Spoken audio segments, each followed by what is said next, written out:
When the phone rings has officially reached its breaking point, and the latest episode has left fans on edge. The master's true identity is finally revealed, sending shockwaves through the audience. Viewers are clutching their pearls, anxious for the next episode, as the drama has officially reached its boiling point. And just when we thought it couldn't get any better, the next episode's preview has us all holding our breath. Will Sae Yeon and Hee-ju finally consummate their marriage? Their love, their vulnerability, their palpable anxiety for each other, it's a mix of romance and suspense that's left fans buzzing. Meanwhile, Hee-ju's heartfelt dream finally comes true, as she shares a touching sign language moment with Sae Yeon and earns her father's long-awaited recognition. Sang-woo redeems himself in the most heroic way, saving Sae Yeon from the burning house and teaming up with him to solve the orphanage mystery. And what about Kyu-jin? She finally comes face to face with her psychopathic son, and the tension in that scene was off the charts.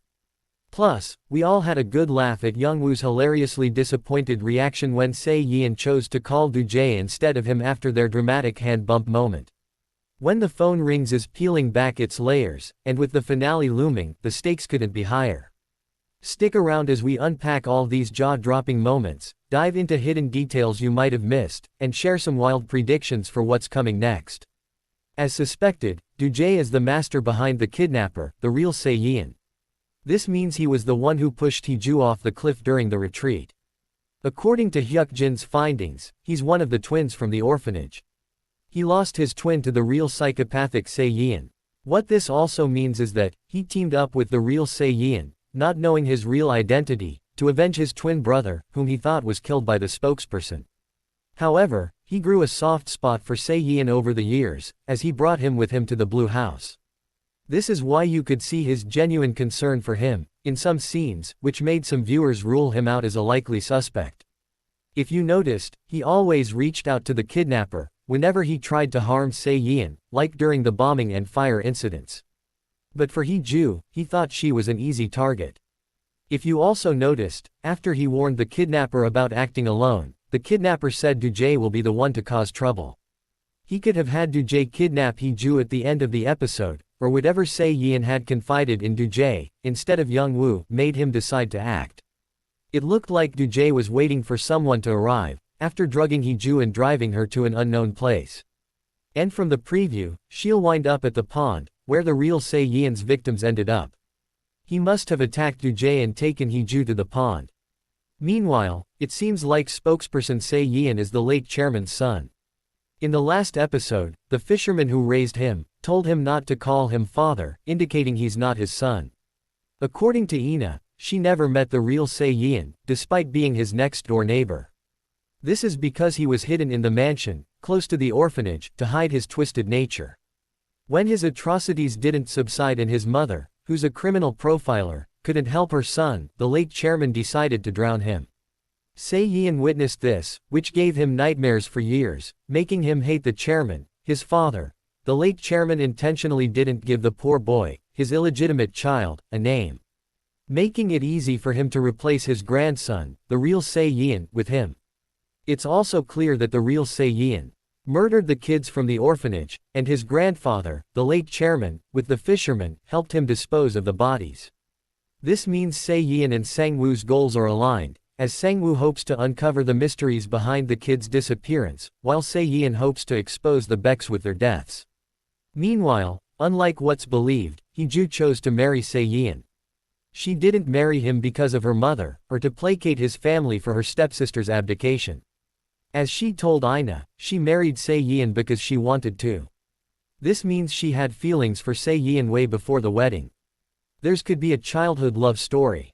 But when he treated her badly, and gave her the cold shoulder after the wedding, she felt miserable and wanted out of the marriage.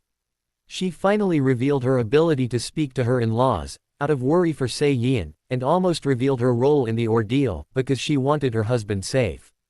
Yoo Ah-young seems to be up to something sinister. Despite knowing that Hee-ju can speak, he invited Ina as Sae Yeon's wife, to the shoot. Ina agreed to his scheme, because she wanted to uncover the secrets the family is hiding. She asked them not to air her face, as she doesn't want to take Hee-ju's place. What's more, someone else must be in cohort with Doo-jae and the kidnapper.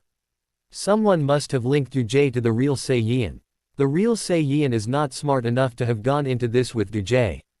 That leaves the Becks, either Yoo Young or Kyu Jin. From the look of his hideout, someone in the family is taking care of him, as he has some family keepsakes in his place, including the infamous portrait Sangwoo remembers. It's as though the other mansion was replicated.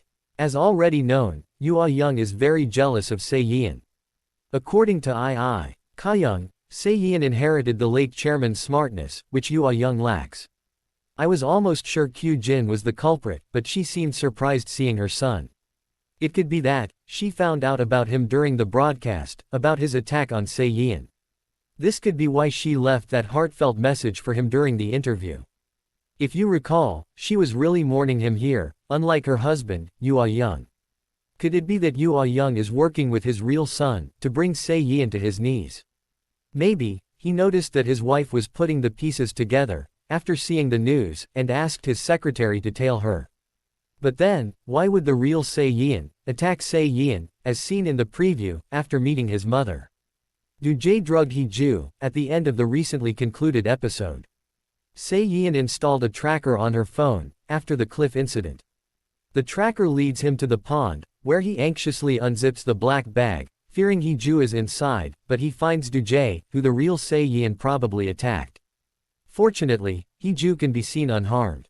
Sae Yeon finally meets the psychopathic real Sae Yeon, and a fracas ensues as he asks him what he wants from him.